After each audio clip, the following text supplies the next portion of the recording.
Right now, it feels like everybody is talking about Poppy Playtime Chapter 5, the crazy ending, the new characters, and a ton of hidden lore that was hidden from us at the start. There are 5 things that I found in this chapter that you might have missed that actually change how the entire story works. And no, I'm not talking about random Easter eggs. I mean details that make Chapter 5 feel way more intentional, and that maybe Lily Lovebraids and the prototype have a deeper connection than we first thought. Quick disclaimer, this is not a full recap, and everything I say in this video might end up being proven false. There are a lot of facts in this video, but there are a couple things that I kind of had to come up with my own head, and if those end up being wrong, sorry, but please subscribe and leave a like. Let's go and get into it. Number 1, multiple locations are confirmed. Chapter 5 makes it way harder to pretend this is just one isolated factory. The big one people are talking about is Tokyo, and there's reason for that. As you can see on screen right now, there is guaranteed proof and evidence of a location in Tokyo, Japan. We can only assume that Poppy Playtime takes place in the USA. In the official shipping manifest in July of 1995, it reads, shipping number 896342,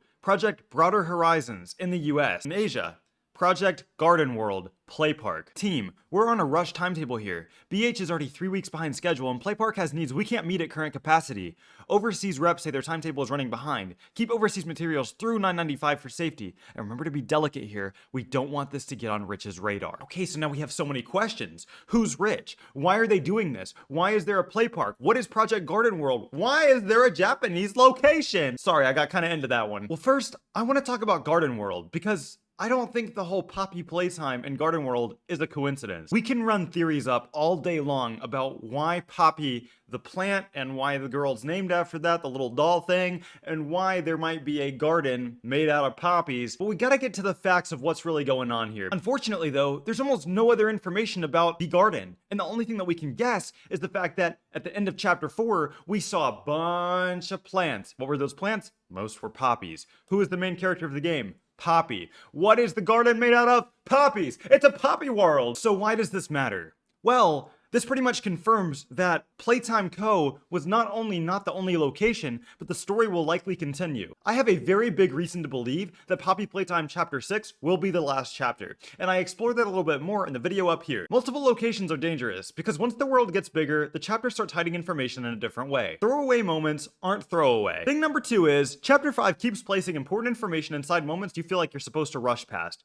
This is one of the smartest things the chapter does. A lot of players only lock in when there's a chase, a reveal, something attacks, or a major cutscene starts. Chapter 5 uses that against you. It puts some of its most important clues in the in-between moments, in the transition areas, and the quick lines, environmental details. There are an absolute buttload, and by that I mean 7 secret switches throughout the game in Poppy Playtime Chapter 5. Now, these can be found in wreckage, they can be found in holes, they can be found anywhere, but thanks to the Twitter user put on screen right now, there's a certain thing that happens when you find all of these switches. Let's check it out.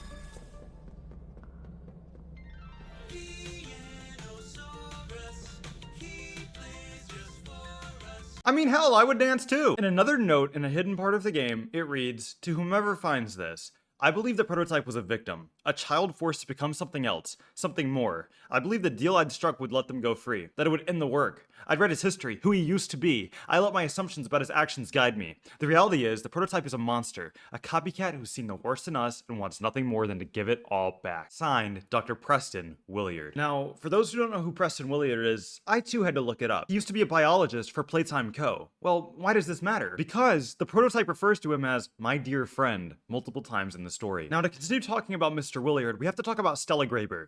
Stella Graber is the head of Playcare. Before resigning, Preston Williard decided to communicate with Stella that he was at the end of his rope. He was done. Following this, Preston conspired with several Playtime Co. staff members who felt similarly, unknowingly helping to orchestrate the Hour of Joy with the prototype. He helped orchestrate the Hour of Joy. He survived the massacre. He survived the massacre by bunkering himself in a room. But 10 days after, he eventually reveals that he had a hand in the massacre, which he let the other survivors know. The argument brought Huggy Wuggy to their destination, and he fled. He was later knocked down by Chum Chompkins. I'm not kidding, that is a real character that I had no idea existed, who put him in his mouth and brought him to the prototype. All of this we would have never known if we never looked at these files. Man, this is just too much for me. I'm gonna need me a Baja Blast. But this brings me to the third thing that people missed. The ending isn't just a death fake out. it reveals a system. Thing number 3 that most people talk about is the stabbing and survival like it's just a crazy cliffhanger. As I talk about in this video up here, I talk about how the ending has not been received very well by fans, and by extension, I haven't been the biggest lover of it either. And yes, it is shocking, but if you stop for a second, you miss what Chapter 5 is actually trying to show us. The sequence doesn't play out like a normal horror death fake out.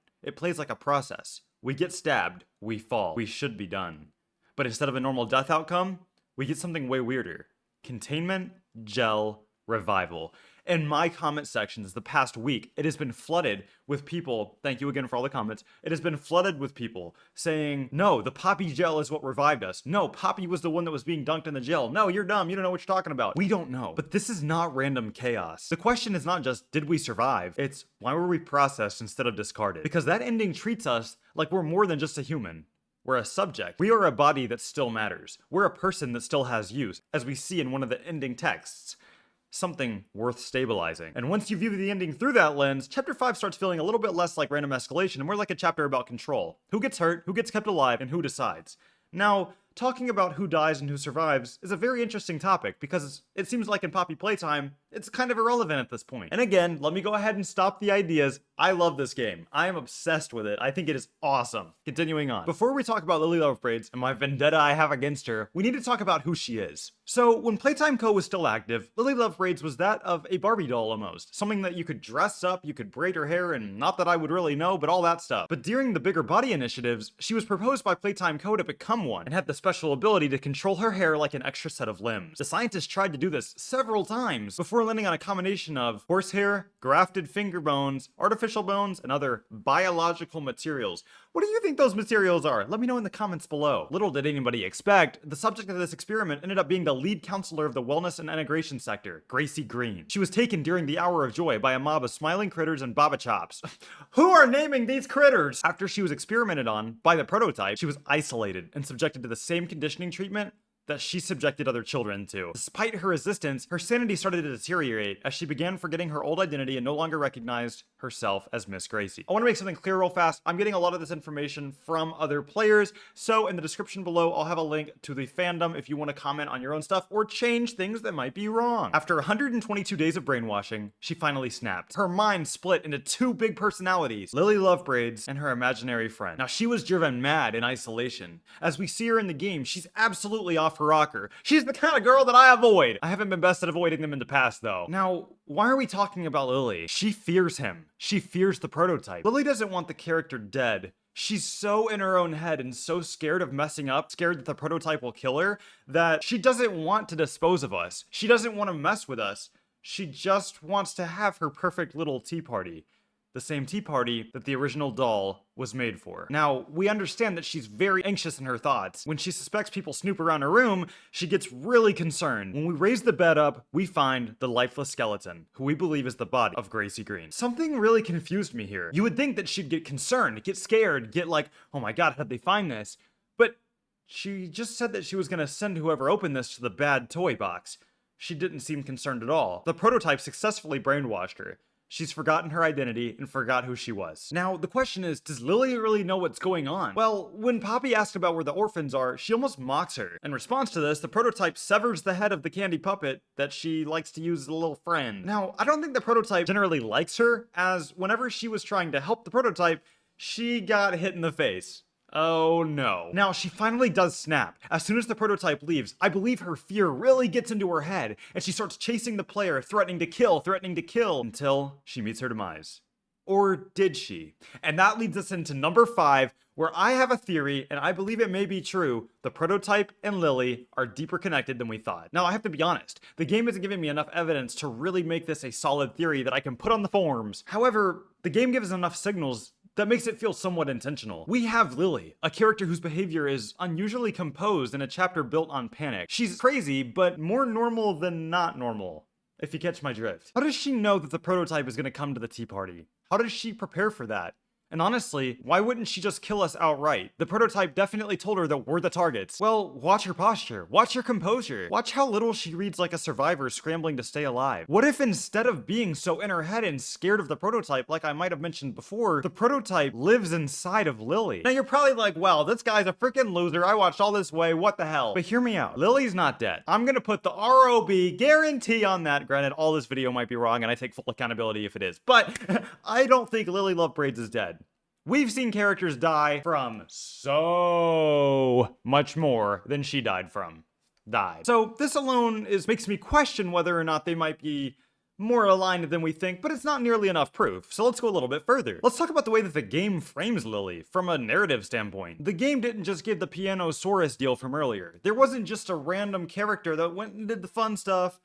She's a main character now. Doughy the Doughman had a real character arc. Lily Lovebraids seems that she was cut off a little bit early and introduced so late. So why is there an entire area built for her? And more importantly, why aren't we dead at the end? I believe this is what ties it together. This chapter, we were all wrong about it. It's not about who dies. It's about who is preserved. We've seen the body of Mommy Longlegs gets preserved and puts into the prototype by the prototype. Catnap was brought into the prototype. So why do we just see Lily laying down there? And also, why are we still alive? Why is Poppy still alive? Why is Huggy Wuggy and Kissy Missy not brought in to be with the prototype? They were left there for a reason. I believe Lily Lovebraids, Huggy Wuggy, Kissy Missy, and us are still alive and will be doing something crazy in chapter 6. Now, who's gonna live past that? I have no idea, but I'm really curious to hear what you guys think. Thank you guys so much for watching this video. If you guys enjoyed, be sure to leave a thumbs up and hit that subscribe button. My big goal was to hit 2,000 by the end of February, and here we are, what, February 23rd? And we are almost halfway to 3,000. You guys are crazy. Thank you guys so much for your support. I love you guys so much. I'll see you guys in the next video. You guys have a great day. See you guys next time. Goodbye.